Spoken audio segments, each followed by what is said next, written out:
साथियों नमस्कार। वंदे मातरम। कोरोना महामारी ने सभी प्रकार के व्यवसायों उद्योगों को काफ़ी भारी मात्रा में नुकसान पहुंचाया है। शिक्षा का क्षेत्र भी इससे ज़्यादा अछूता नहीं है। शैक्षणिक संस्थाओं को बंद कर दिया गया है, एहतियातन बंद कर दिया गया है, सुरक्षा की दृष्टि से बंद कर दिया गया है, विद्यार्थियों के फायदे की दृष्टि से भी बंद कर दिया गया है, जो कि उचित भी है।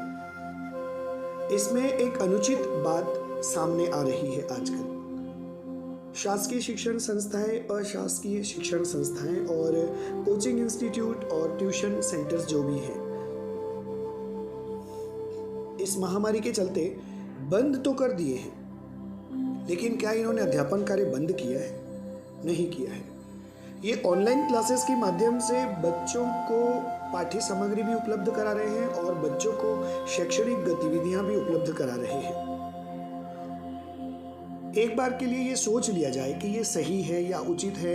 बच्चे दिन भर घर में कुछ काम नहीं रहता तो केवल शिक्षा की गतिविधियों के साथ जुड़े रहेंगे, ऐसा उन लोगों का सोचना है जो अभी लगातार अपने पालकों को शैक्षणिक सामग्री व्हाट्सएप के माध्यम से या विभिन्न डिजिटल माध्यम से उपलब्ध करा रहे हैं। ये उपलब्ध कराया जाना आज के परिप्रेक्ष्य में उचित है या अनुचित है, इस पर विचार किया जाना चाहिए। क्योंकि साथियों देखिए, 30 अप्रैल को शैक्षणिक सत्र लगभग समाप्त हो जाता है। सारे स्कूलों की, जो है शासकीय स्कूलों की, प्राइवेट स्कूलों की परीक्षाएं खत्म हो जाती हैं। 1 मई से सारे बच्चे ग्रीष्मकालीन अवकाश में चले जाते हैं, यानी कि अपने अपने घरों में चले जाते हैं। और 15 जून तक यानी 45 दिन तक उनको शैक्षणिक गतिविधि करने के लिए स्कूल से एक मटेरियल दे दिया जाता है कि उन्हें 45 दिन में ये कार्य करना है।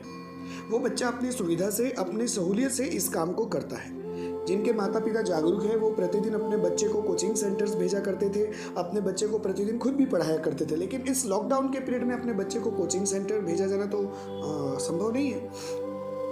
तो फिर क्या हो रहा है? आप लोगों को शायद जानकारी हो या ना हो, मैं आपको बता देता हूँ।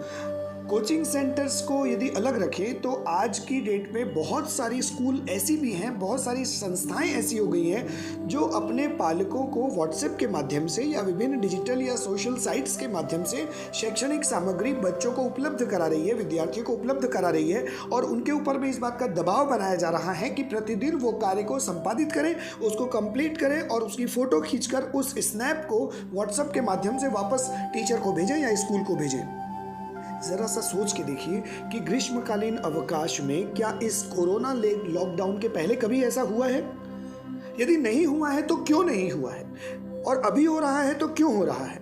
क्या कोरोना महामारी के कारण ही हम शैक्षणिक गतिविधियों को जारी रख सकते हैं? क्या कोरोना महामारी इस चीज का इलाज है कि गर्मी में भी प्रतिदिन एक शिक्षक अपने विद्यार्थी का फीडबैक लेगा? कब ये संभव होगा? ऐसा क्यों किया जाना चाहिए? मेरा केवल प्रश्न इतना ही है कि यदि आप अपने बच्चे को, यदि आप अपने विद्यार्थी को, या यदि कोई शाला अपने विद्यार्थी को शैक्षणिक सामग्री एक बार में मुहैया करा दे कि 45 दिन की शैक्षणिक सामग्री आपको दे दी गई है, आप इसे स्कूल खुलने के बाद जमा करावें, जैसा कि पूर्व में भी होता था। अभी ऐसा क्यों नहीं हो रहा है?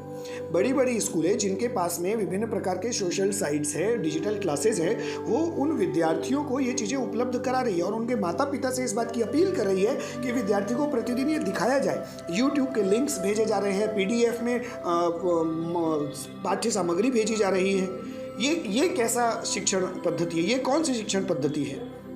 हम ये मान लेते हैं कि इसको एक बार हम उचित ठहरा दें, तो उनकी कल्पना कीजिए जिनके माता पिता इन प्रकार अपने बच्चों को इंग्लिश मीडियम स्कूल में केवल और केवल इसलिए भर्ती करते हैं ताकि उनका बच्चा पढ़ लिख के कोई बड़ा आदमी बन जाए। कुछ माता पिता ऐसे भी होते हैं जिन्हें खुद पढ़ाई लिखाई का इतना ज़्यादा ज्ञान और अनुभव नहीं होता। वो कैसे अपने बच्चे को पढ़ाएंगे? किसी कक्षा विशेष की बात कर लीजिए, क्लास 7th की बात कर लीजिए, क्लास 8th की बात कर लीजिए, क्लास 11th की बात कर लीजिए, क्लास 12th की बात कर लीजिए। क्लास 12th में ऑर्गेनिक केमिस्ट्री का आपको P ब्लॉक एलिमेंट्स भेज दिया गया है। अब या तो वो बच्चा स्वयं स्टडी करे, और अगर नहीं कर सकता है तो अपने माता पिता को वो मूर्ख बनावे। हम छोटे बच्चों की यदि बात कर लें, क्लास 7th या 6th या 5th के बच्चों को पाठ्य सामग्री रेगुलर प्रतिदिन भेजी जा रही है पिछले 15-20 दिनों से। ऐसे माता पिता जो पढ़ाने में सक्षम नहीं हैं, वो कैसे अपने बच्चे को पढ़ाएंगे? ऐसे टीचर से जब बात की गई तो ऐसे टीचर्स ने ये जवाब दिया कि ये केवल इसलिए दिया जा रहा है ताकि बच्चे घर में बोर ना हो। अरे भाई, आप शिक्षक हैं, आपको अभी ही क्यों ध्यान देना है? पिछले 10, 15, 25 साल क्यों नहीं आपने गर्मी की छुट्टियों में ध्यान दिया? और अभी यदि आप ध्यान दे रहे हैं तो क्यों माता पिता पर दबाव डाल रहे हैं?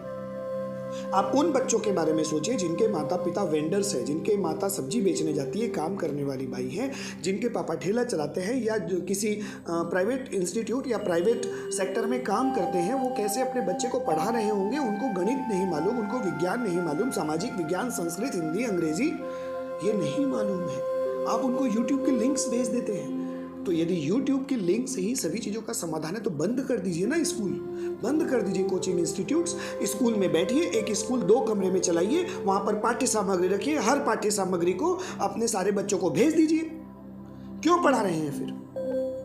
क्यों स्कूलों की आवश्यकता पड़ती है? और जब स्कूलों की आवश्यकता जिस चीज़ के लिए पड़ रही है तो फिर क्यों ये पाठ्य सामग्री को डिजिटल रूप में भेज रहे हैं वो लोग? और यदि डिजिटल रूप में भेज रहे हैं तो उन बच्चों के नुकसान की जवाबदारी कौन लेगा जिन बच्चों को घर में पढ़ाने वाला कोई नहीं है? निश्चित रूप से उन बच्चों का शैक्षणिक स्तर, जब भी ये लॉकडाउन खुलेगा, जब भी ये स्कूलें खुलेंगी, उस बच्चे का शैक्षणिक स्तर उस बच्चे के शैक्षणिक स्तर से कहीं ना कहीं कम होगा जिन्हें रोज पाठ्य सामग्री भेजी जा रही है और वो डेली उस पर वर्कआउट कर रहे हैं। हम सारे विद्यार्थियों को एक समान क्यों नहीं लेते हैं? हमारे लिए सारे विद्यार्थी एक समान क्यों नहीं है? जब एक टीचर से विशेष रूप से मैंने बात की थी, नाम नहीं बताऊंगा, स्कूल का नाम भी नहीं बताऊंगा, मैंने जब एक टीचर से बात की तो उन्होंने मुझे ये कहा कि एक तो विद्यार्थी घर में बोर हो जाते हैं, उनके माता पिता के पास भी घर में कुछ काम करनी है, इस बहाने माता पिता भी अपने बच्चे को पढ़ाने बैठेंगे और बच्चे के दिमाग में माता पिता भी पढ़ाते हैं, इस बात का डर होगा। तो आप जब डर का उद्भव अपने बच्चे के दिमाग में कराना चाहते हैं तो क्या डर केवल पढ़ाई को लेकर के होना चाहिए? ये बहुत गंभीर चिंता का विषय हो गया है आज की स्थिति में। मैंने एक सब्जी वाले से बात की। उस सब्जी वाले का बेटा एक बहुत बड़ी इंग्लिश मीडियम स्कूल में पढ़ता, रायपुर में स्थित है, जो वो अपने बच्चे को पढ़ा नहीं पा रहा है। उसने मुझसे रिक्वेस्ट की कि सर आप ही ऑनलाइन क्लास लेकर के इसको पढ़ा दीजिए। मैंने बिल्कुल मना कर दिया कि मैं किसी प्रकार की ऑनलाइन क्लास नहीं लूंगा। आपके बच्चे को 1.5 महीने में, 2 महीने में, 3 महीने में, 4 महीने में जितना नुकसान होगा आप अपने बच्चे का नुकसान कीजिए, लेकिन उसको अल्प ज्ञान और अज्ञानता की तरफ मत ले जाइए। यूट्यूब की आदत यदि आपने बच्चे को डला दी है तो उसको टीचर की आदत खत्म हो जाएगी। वो जब स्कूल में कोई चीज समझ नहीं पाएगा तो यूट्यूब में उन सारी चीजों को सर्च करेगा। Every action have bad reaction. इसका रिएक्शन होगा, बिल्कुल होगा। हम अभी YouTube के माध्यम से बता रहे हैं तो आपको किसने ये कह दिया कि YouTube जो है 1.5 महीने बाद बंद हो जाएगा? ये तो अनवरत जारी रहेगा और अच्छे अच्छे टीचर्स इसमें अपनी वीडियोस अपलोड करेंगे तो स्कूल की तो उपलब्धता समाप्त हो गई, स्कूल की जो आवश्यकता है वो तो खत्म हो गई, शून्य हो गई। एक बच्चे को जब स्कूल की आवश्यकता पड़ेगी तब वो स्कूल जाएगा, जब नहीं जाएगा तो घर बैठ के YouTube से करेगा अपना अध्ययन और उसके बाद माता पिता को और शिक्षक को भी यही जवाब देगा कि हमने YouTube से पढ़ाई कर ली है। तब इस बात की जवाबदारी कौन लेगा? क्यों इन बच्चों को YouTube की आदत डला रहे हैं?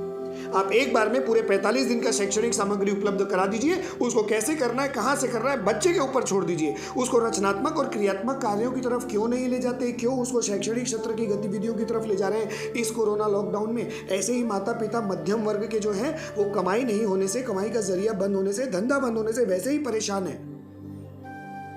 किसी भी बच्चे की घर की हालत के बारे में मनोवैज्ञानिक दृष्टिकोण से कोई नहीं सोच रहा है, कोई भी नहीं सोच रहा है। क्यों नहीं सोच रहा है? एक बालक को भेज दिया गया पाठ्य सामग्री, वो बच्चा दिन भर घर में उसको पढ़ा, उसको समझ में नहीं आया, उसने ये किन प्रकार लिख लिया या नहीं लिखा, अब उसके माता पिता उसके ऊपर हावी हो जाएंगे। माता पिता घरों में रहते हैं। भारत के 60% घरों में क्या होता है ये सभी लोग जानते हैं।